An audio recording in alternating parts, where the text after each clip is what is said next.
After a year on the road, I thought I'd get tired of traveling. The endless clatter of railways, highways, and everything in between.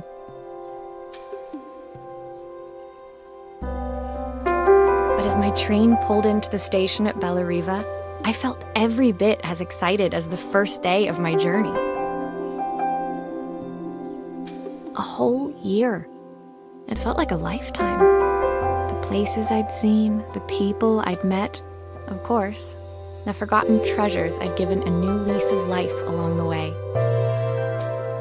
I'm a restorer by trade. Bringing our most beloved possessions back to life is what I love to do. I'd been traveling for months, working my way. Bellariva was my chance to take a break. Unfortunately, that would have to wait until after I'd unpacked.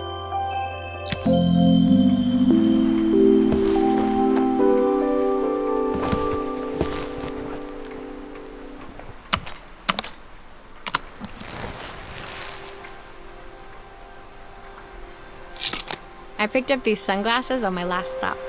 Hopefully I'm cool enough to pull them off.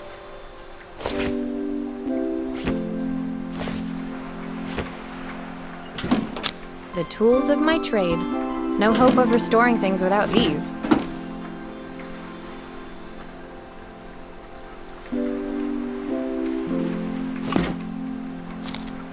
Who doesn't love a scrunchie? Practical and stylish.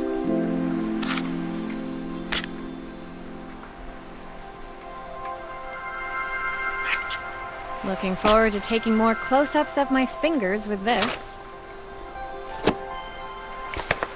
My passport. Not many blank pages left now.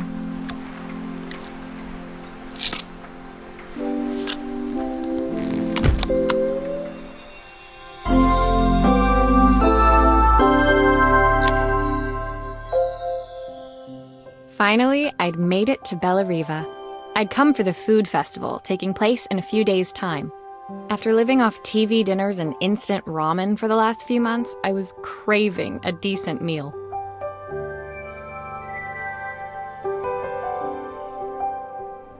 Of course, I'd need to earn enough money to pay for it, so I figured I'd head out the next day and find some work. My parents never wanted me to go. They wanted me to stay in their shop and have a simple, stationary life. I knew there was a world out there, beyond the four walls of our antique store, that I had to be a part of. I daydreamed constantly about the weird and wonderful places each of our antiques came from. I loved figuring out their stories, revealing the memories hidden beneath the screws and wires.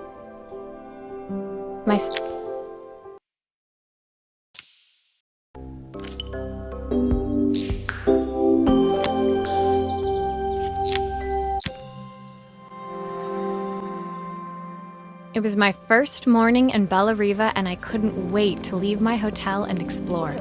It was a quiet town, its streets and alleyways basking peacefully in the hot morning sun. In the main square, meanwhile, preparations were underway for the festival in a few days' time.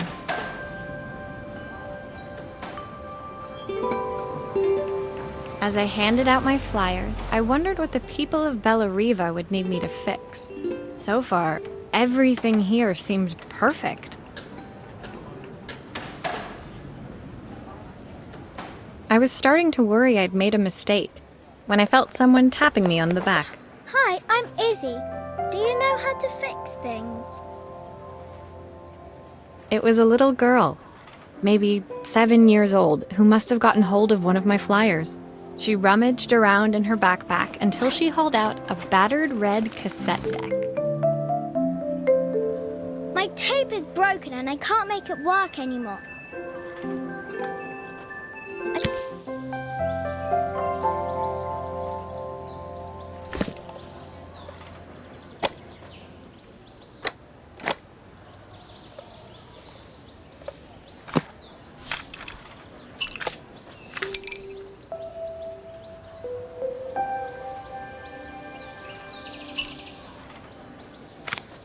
Why did you do that?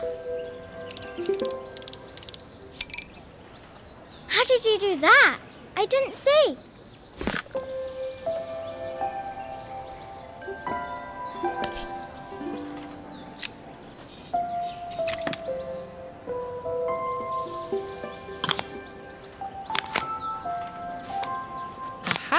Those batteries look like they need replacing. Luckily, I have some spares.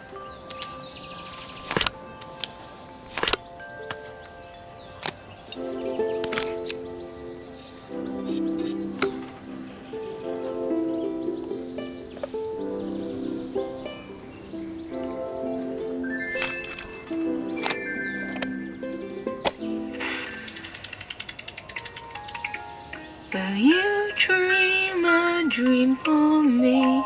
If I sit by your side and hold you so tight, know that I will always. When it finished, Izzy picked up the tape deck and tucked it carefully into her backpack. Thanks, Maria. You're the best person at fixing things ever. No problem. Who was that singing? They're very good. It's my mum. She's not here anymore. Izzy trailed off. It was the kind of silence a cassette tape would never be enough to fill. When Izzy's friends called for her, she dug deep into her pockets, looking for something to pay me with. Eventually, she produced a grand total of a stick of gum, 3 mismatched buttons, and a yo-yo. I usually preferred a check, but Izzy looked so serious, I wrote out a full receipt. She seemed like a happy kid, but beneath it all, part of her life had been shattered. A part I wouldn't be able to fix.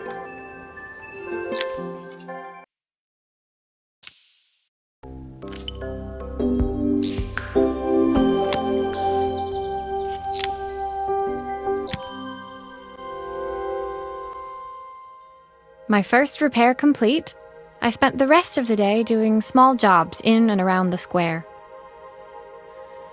I was exhausted when I got back to my hotel and found a message asking me to make one more visit.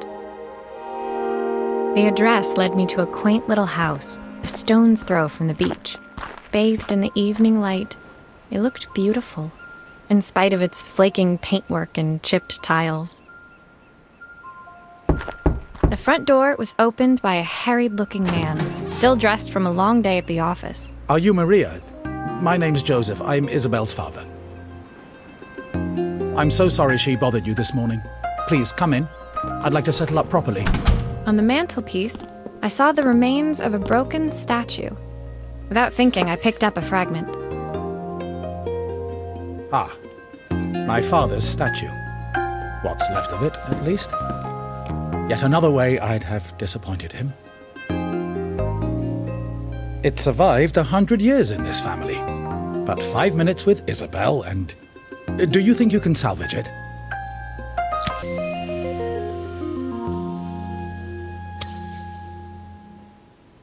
Will you be able to see the glue afterwards? I don't want people seeing the cracks.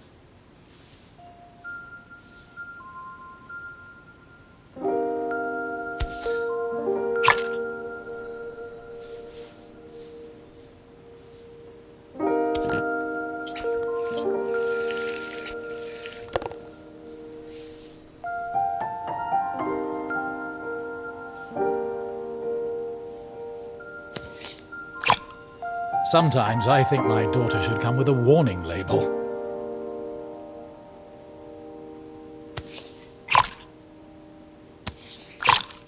Is this glue really strong enough to hold everything together?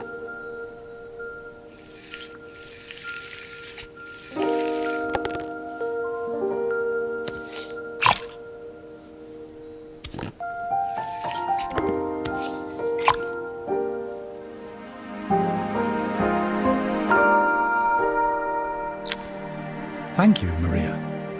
It looks as perfect as it ever did. My father wanted me to make something of myself. He didn't have time for anything less.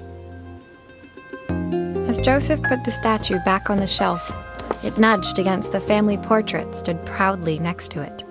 So he was Bellariva's mayor. And that was Izzy's mom. They must both miss her so much. Sorry. I'm a little tired. I've been working late getting things sorted for the festival. There's only a few days to go. Looks like I'll be working late. Again. When I told my parents I wanted to leave, they always found an excuse to be busy, to avoid talking about it. I guess keeping themselves occupied was their way of pretending it wasn't happening. Joseph's work must have been taking up so much of his time. But maybe that was what he wanted. I just hoped he was finding enough time for Izzy, too.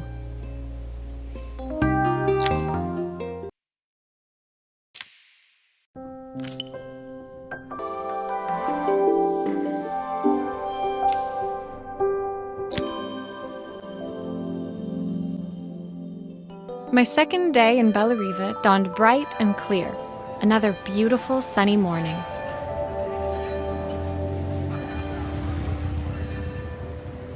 Walking into town, I passed cafes overflowing with customers cradling their morning coffees.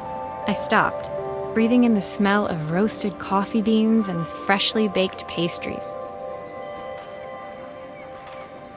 I was about to go inside when the owner of Carmen's, the cafe next door, stopped me. Hello, Maria? Were you here yesterday handing out flyers? I have a job for you. Her place was petite, tucked between its competitors as if hoping they wouldn't notice. Judging by the empty tables inside, though, her potential customers hadn't noticed it either. It's a bit slow today, but we're just getting started. I'm sure it'll pick up soon. As Carmen chatted, she walked over to the counter and returned with an old rotary phone. At least I've got plenty of time to practice my recipe for the festival. It's a new special I've been working on. I was hoping to call my sister for some, seasoning tips, but it won't connect. Can you see if you can figure out what's wrong?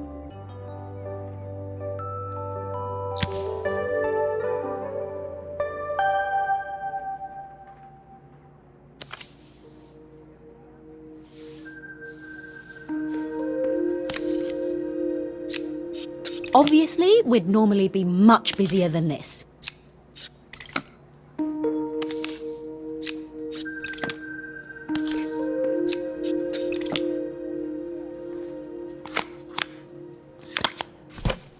You can fix it, can't you? I can't afford to replace it.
Looks like some of these wires aren't connecting correctly.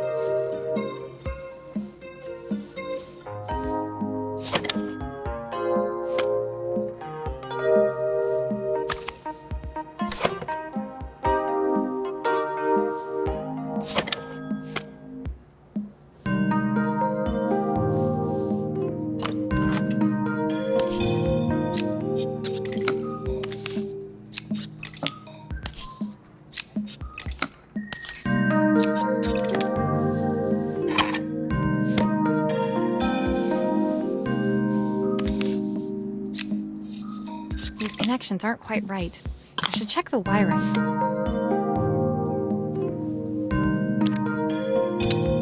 These connections aren't quite right. I should check the wiring.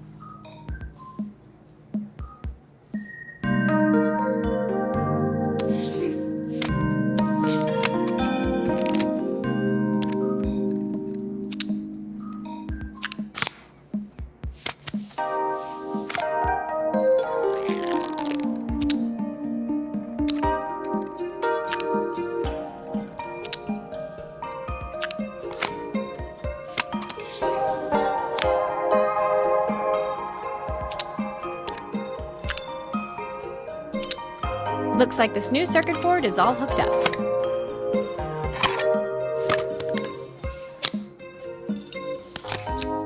Still a few parts missing.